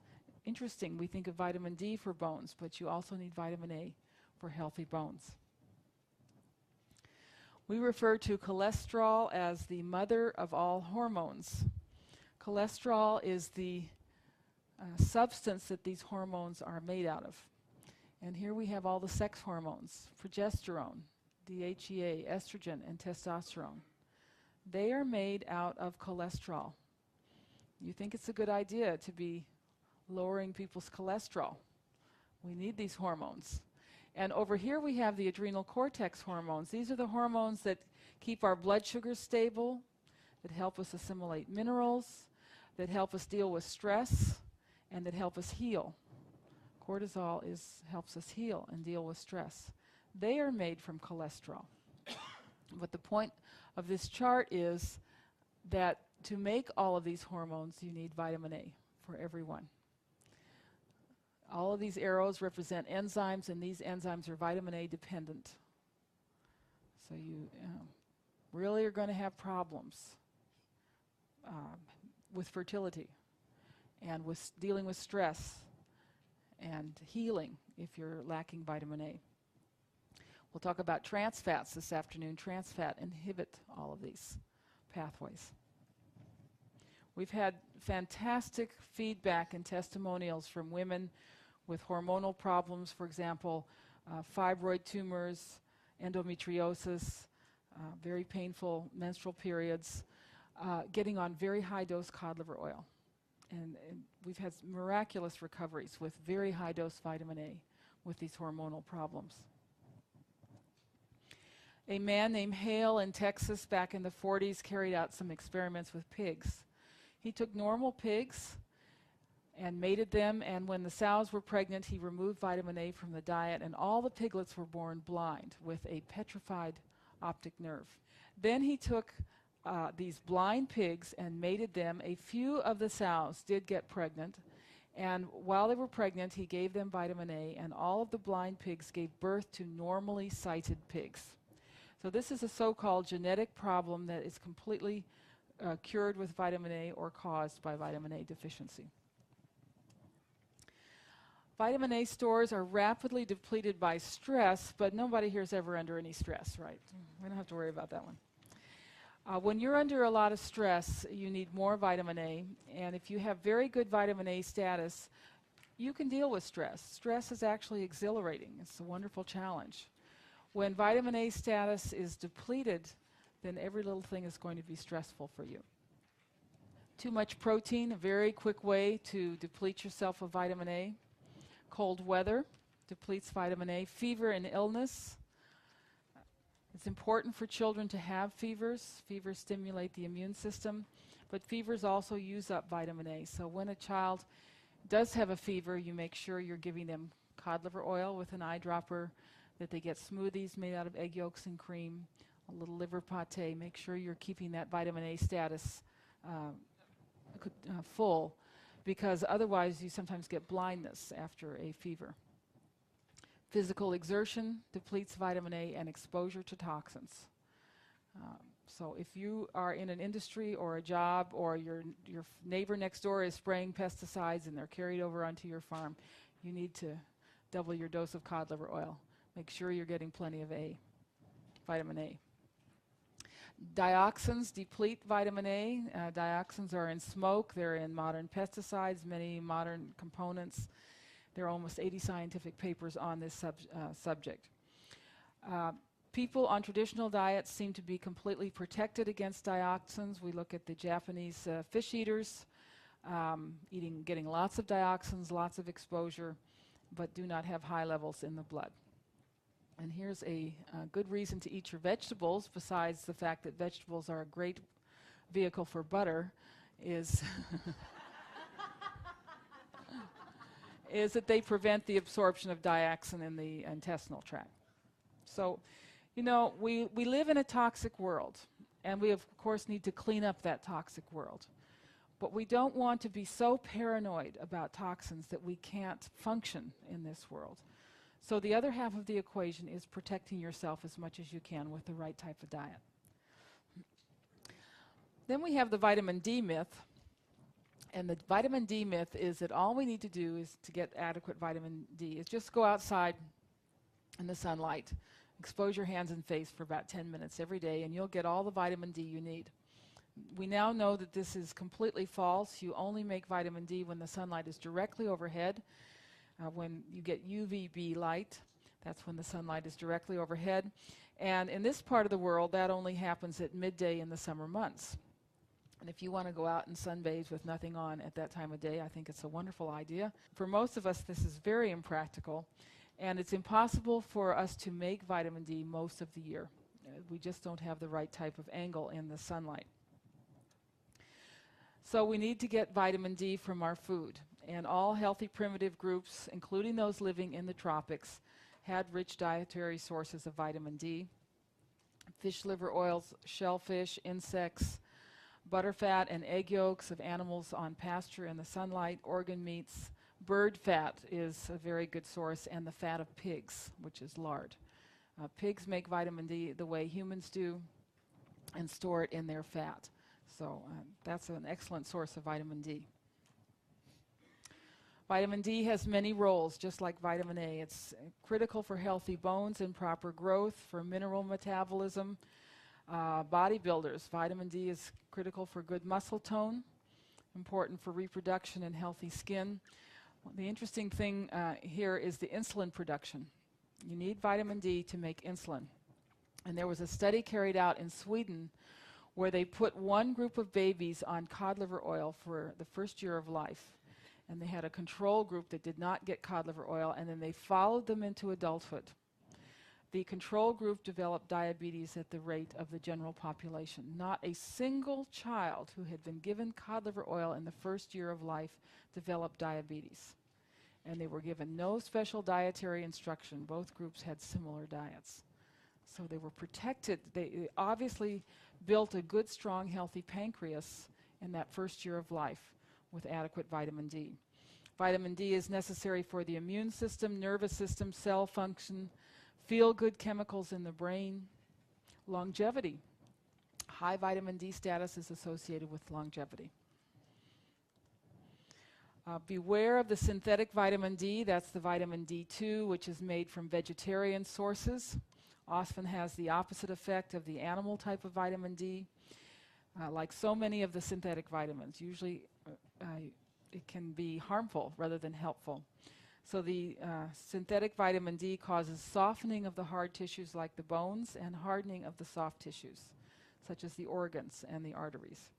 And the synthetic vitamin D is added to the vegetarian beverages, soy milk, oat milk, rice milk, and almond milk. So it's a very good reason to avoid these processed foods. Well, it's sort of been drummed into our heads that vitamin A and D are toxic. And people avoid them because they think that they are toxic. And we've had our researchers look into this. And what we have found out is that, like so many things in nature, vitamin A and D work together. If you're getting a lot of vitamin A without the vitamin D, the vitamin A can be toxic.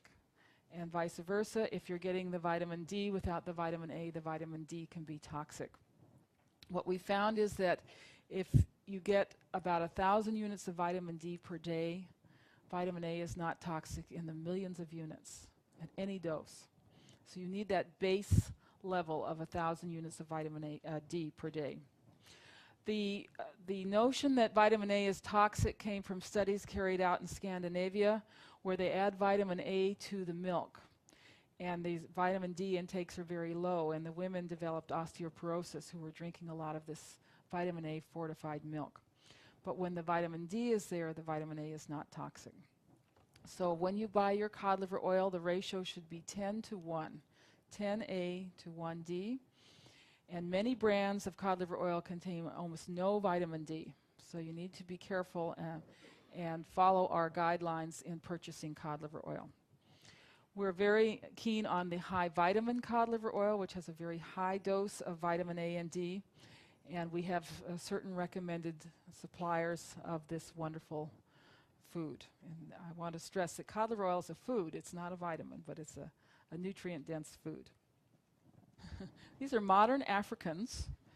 And I'm always so inspired when I see Africans who grew up in Africa. We have a lot of Africans in Washington, D.C., and I'm an embarrassment to my children because I will stop these people on the street and say, you have such beautiful teeth. What did you eat when you were growing up? And usually they talk about, oh, we had different types we had bananas, we had peanuts, we had beans, we had fufu, which is cassava. No, what kind of meat did you eat? We never ate meat. We never ate meat. We were too poor to eat meat. Well, what types of animal foods did you eat? And they talk about frogs, insects, shrimp, a little dried fish, and so forth.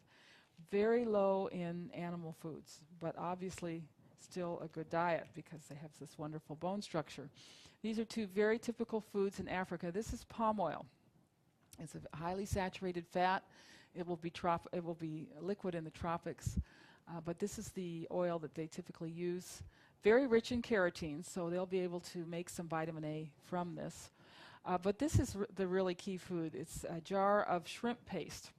Shrimp paste is a condiment. It's used like ketchup. Almost every African I talk to talks with great affection about shrimp paste.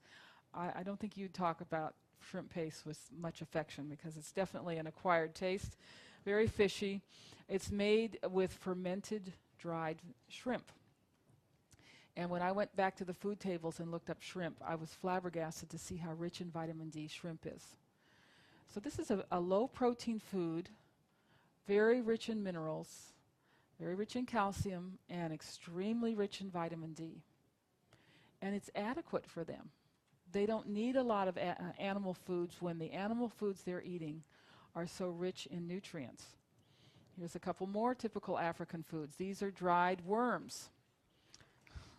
And these are little dried fish with the head and everything, and these will be put in soups and stews. The fish in particular will be a very rich source of vitamin A. So very often people say, oh, the Weston A. Price, this is the high-protein, low-carb diet. But these Africans were eating a low-protein, high-carb diet, and they were perfectly healthy. But the types of animal foods that they were eating were very different from the types of animal foods that we eat. And I think you'd have a hard time getting your children to eat these foods. Although we're really interested in the little salted dried fish. This is a typical snack for children in Asia, extremely healthy, and we'd like someone to start importing these fish. I think if you introduce them to children at a young enough age that they would actually eat them. They're crunchy, and salty, like a potato chip or something. So where did we get the activators in the American diet? We were not eating worms and shrimp paste. We got them from dairy foods. And up until the Second World War, our dairy foods were all from pastured animals. Butter, cream, cheese, eggs from pastured chickens. We weren't afraid of these foods. We recognized them as healthy. And up until the Second World War, almost every child in this country got cod liver oil. We had an excellent diet up till about 1940 in this country. We weren't afraid of these foods, and we had them in abundance. We also ate organ meats. It was typical to eat liver once a week, and the organ meats were also hidden in other foods, in sausage and scrapple and liverwurst and so forth, braunschweiger and these types of foods. So it was typical to eat liver several times a week. That's a good diet. And then all of the other things are sort of peripheral if you have this base in your diet. Now we're told to eat skinless chicken breasts. In 100 grams of a skinless chicken breast, there'll be only 21 international units of vitamin A. So that's really quite dangerous. That's a very high protein, low vitamin A food. If you eat the skin, which we're told not to eat, you'll get 83 units of vitamin A. If you eat the skinless dark meat, you only get 72, but if you eat the dark meat with the skin, you'll get 201 units. And if you eat the livers, you get 13,000 units of vitamin A. And believe me, that vitamin A will help you deal with the poisons and the pesticides and so forth that are in the food. We also cooked in lard. Lard is a fantastic source of vitamin D. And the people I know who grew up on lard have beautiful skin and lovely dispositions. Here's an old ad for lard. They're happy because they eat lard. But it's true. We need the vitamin D to make neurochemicals that protect against depression. The feel-good chemicals require vitamin D to be processed and used in the body. Okay, before we finish this topic on the fat-soluble activators, I want to talk about one other activator that Dr. Price, he actually discovered this activator. He called it Activator X. He never could figure out what it was. But it was found in these sacred foods and seemed to be very important for the growth of children and very curative. The basis seems to be something in green growing plants that the animals transform into this activator and store in their fats. And all healthy primitive groups had this price factor or Activator X. Well, once again, we put our researchers on this, and we think we've figured out what the Activator X is. We think that it is the animal form of vitamin K, which is vitamin K2. It's formed from vitamin K1, which is in the green plants. So that ties in very well. It's very important for growth, especially in facial development. You can actually read that a symptom of vitamin K deficiency is underdevelopment of the middle third of the face. That's actually in the literature. You need vitamin K to use phosphorus and calcium in the bones and teeth. This is the really fascinating one. Vitamin K prevents calcification and inflammation of the arteries, coronary artery disease. And the Dutch researchers who are looking into vitamin K are predicting that within 10 years we will define heart disease as a vitamin K deficiency condition. And yet everyone's telling us not to eat the sources of vitamin K. Vitamin K is involved in the synthesis of the myelin sheath in the nervous system and supports learning capacity, and it's vital for normal reproduction. What we've found is that like A and D are a synergy, so is vitamin K involved. They all work together. Vitamins A and D tell the cells to make certain proteins, and then vitamin K activates those proteins after the signaling by vitamin A and D. So once again, we get this fantastic synergy in nature, and the types of foods that contain A and D also tend to be good sources of vitamin K.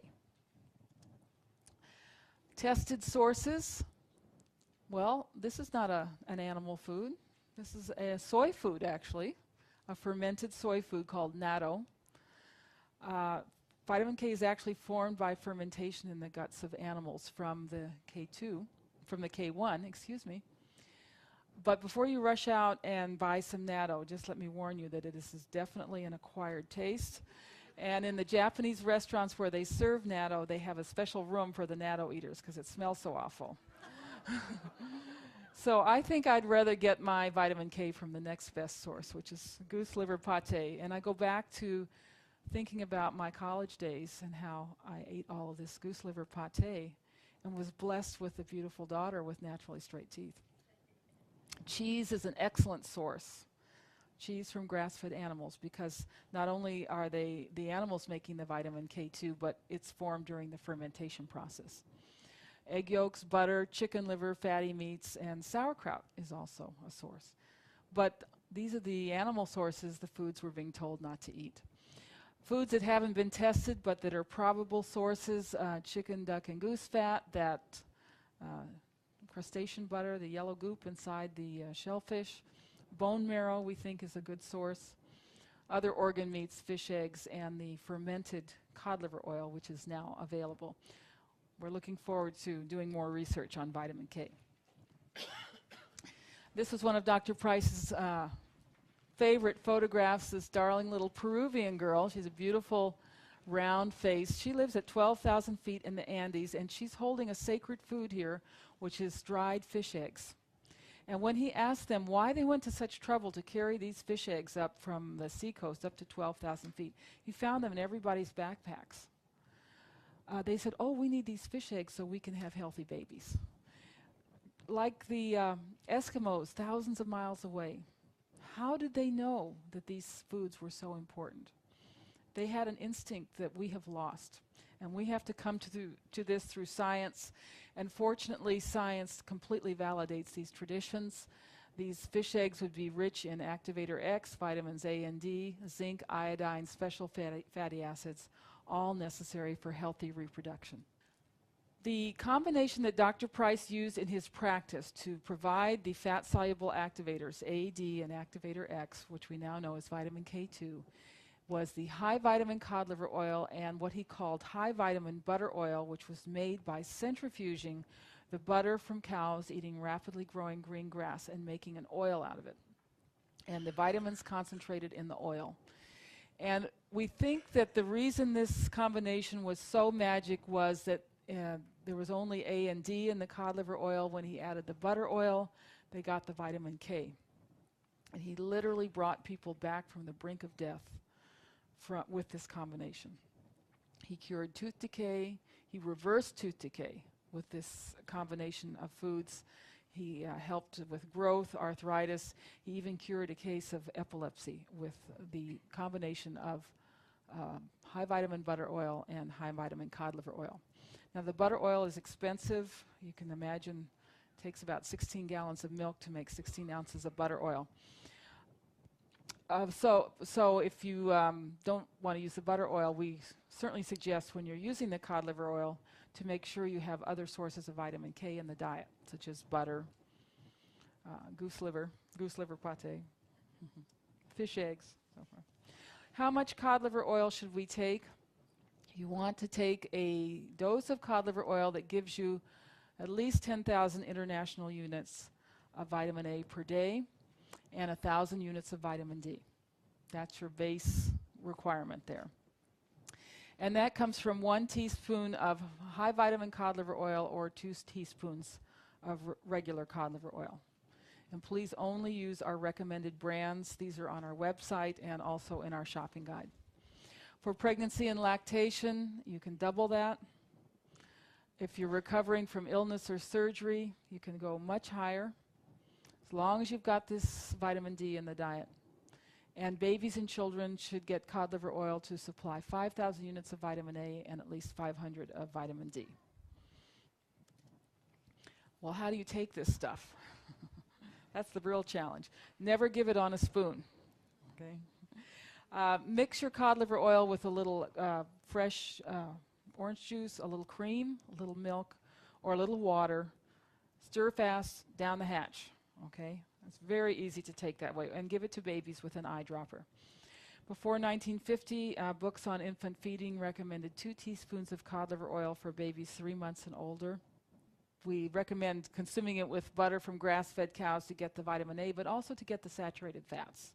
Because cod liver oil is very unsaturated, and the unsaturated fats always work best with saturated fats. Before we finish this unit on the fat-soluble activators, I want to just mention the nutrients for brain development. The activators, once again, A, D, and K. Choline is critical for brain development. If a baby does not have enough choline during these windows of development, the connections in the brain will not be made. And in traditional cultures, the first food is always liver or egg yolks, and that starts at 6 months.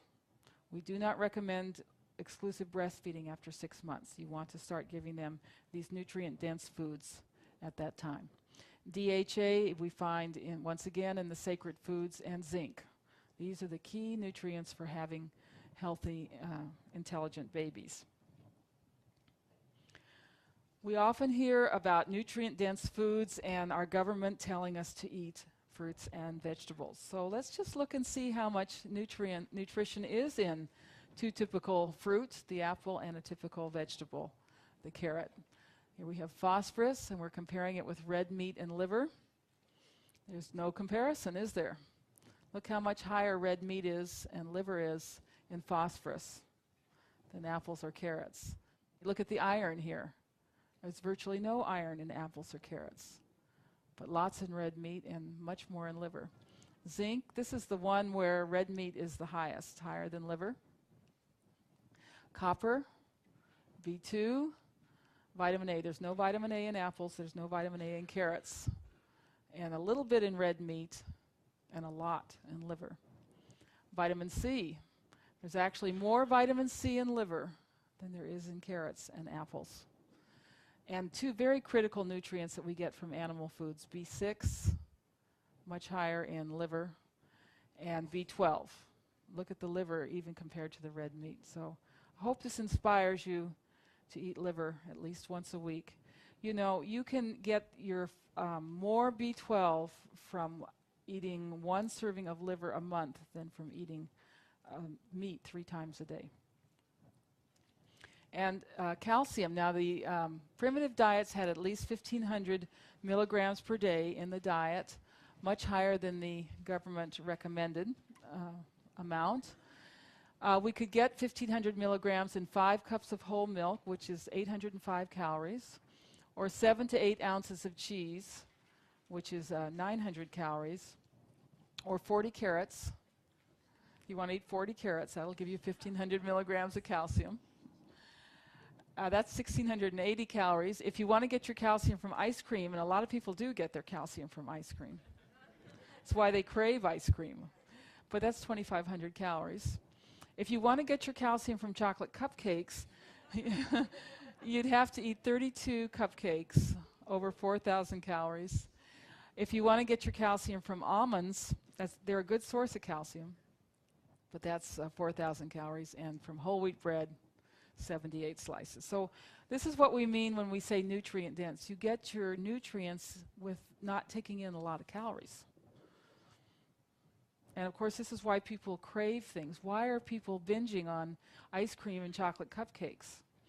Because their body is starving for these nutrients, and they're not eating the foods that would provide these nutrients at much lower levels of calories. Should we cook our food? All cultures cook some or most of their food. All cultures cooked. So we should cook our food. Cooking neutralizes a lot of toxins, liberates nutrients, makes foods more digestible, especially grains and especially vegetables. These cultures cooked most of their green foods. But they always ate some of their animal foods raw. This was almost universal. Examples of raw animal foods include raw milk, butter, and cream, raw cheeses, raw and marinated fish, raw shellfish, such as oysters, and traditional ethnic raw meat dishes such as steak tartare, carpaccio, and kibbe. Kibbe is raw lamb from the Middle East. And it's fascinating to me that every European culture has at least one raw meat dish that they eat on occasion. One of the reasons that raw animal foods are so important is because they supply B6. B6 is very fragile, it's destroyed easily by heat, and B6 deficiency is linked to all of these modern diseases: diabetes, heart disease, nervous problems, cancer, kidney failure, which is a huge problem, asthma, and so forth. One of the interesting ones is alcoholism is linked to B6 deficiency. Alcoholics need to get on a lot of raw animal food, raw milk and raw meat. So we will talk about raw milk this afternoon, but raw cheeses are available everywhere, and raw cheese is a complete food if it's really raw and if the animals have been on pasture. It's a source of calcium, phosphorus, all the vitamins, B6, B12, the activators A, D, and K, and it will also be a source of B6. The fifth underlying characteristic in the traditional diets is that they had high levels of enzymes and beneficial bacteria. And I like to think of the enzymes as being these fellows with big turbans on, because in the cells, the enzymes are the magic workers. They are the catalyst for everything that happens in your body. You could not heal or move an arm and a leg or do anything in your body without enzymes. There's three major categories of enzymes. The metabolic enzymes, which are produced in all the cells of the body. Many of these are involved in detoxification. Your body's always house cleaning. And if you're eating a good, healthy diet, you don't need to be on these very severe fasts and things to keep your body clean and to detoxify. The enzymes will do it for you. Then you have the digestive enzymes. There are about 22 of these. They are made by the pancreas and the salivary glands, and they're involved in digestion. The other source of enzymes is the food. Some foods contain enzymes, amylases for digesting carbohydrates, lipases for digesting fat, and proteases for digesting proteins. When you have a lot of enzymes in your food, the body doesn't have to work so hard to produce enzymes for digestion. And studies were done with dogs where they put them on a diet where all the food was cooked, and they found that these dogs, when they did an autopsy, had a very large pancreas and salivary glands, what they call hypertrophy, expanded, swollen, because they had to work so hard. These organs had to work so hard. Something has to give, and these organs were much too large. Other organs were smaller.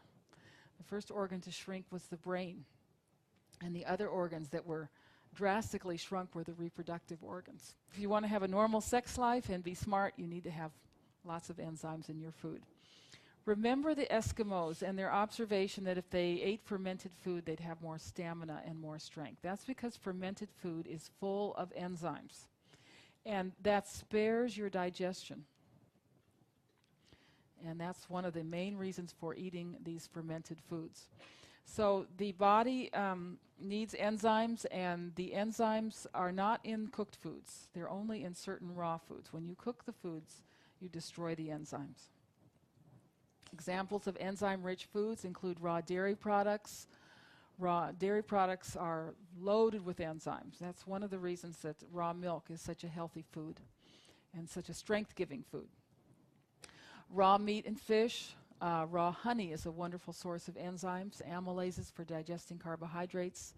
The tropical fruits are great sources of enzymes. Now, the fruits from this part of the world, grapes and apples and that type of fruit, are not good sources of enzymes. Cold-pressed oils, such as extra virgin olive oil, wine and unpasteurized beer. But what we were going to look at more this afternoon is the lacto-fermented foods, which are enzyme enhanced. This is a way of preserving foods that greatly increases the enzymes. Vegetables, meats, dairy products, fruits, fish, and beverages can all be lacto-fermented. And of course, the lacto-fermented foods you're most familiar with is sauerkraut, which when eaten raw is a wonderful source of enzymes. These foods are also wonderful sources of bacteria. And we've been taught to be afraid of bacteria. That's the old paradigm, that the human body is sterile and that bacteria attack it and make us sick. And that's the paradigm that's created antibiotics and all of this sterilized food. We now know that the healthy body lives in symbiotic with microorganisms. We have about 6 pounds of bacteria, if we're healthy, in our digestive tract. And these are actually what digest our food. They help us assimilate, they create nutrients, they are a first defense against toxins. These bacteria prevent the absorption of mercury, aluminum, pesticides. They are protectors in the intestinal tract. And they help us feel good. They actually create or manufacture feel-good chemicals. So without these good bacteria, we're dead. And we don't feel good on the way to the grave. This is now recognized. The gut needs good bacteria for us to be healthy. So we recommend the consumption of these lacto-fermented condiments. We eat them with cooked food. We call these super raw foods. You don't have to eat all raw, but as long as you're eating small amounts of these super raw fermented foods, then you're getting the enzymes and the good bacteria that you need.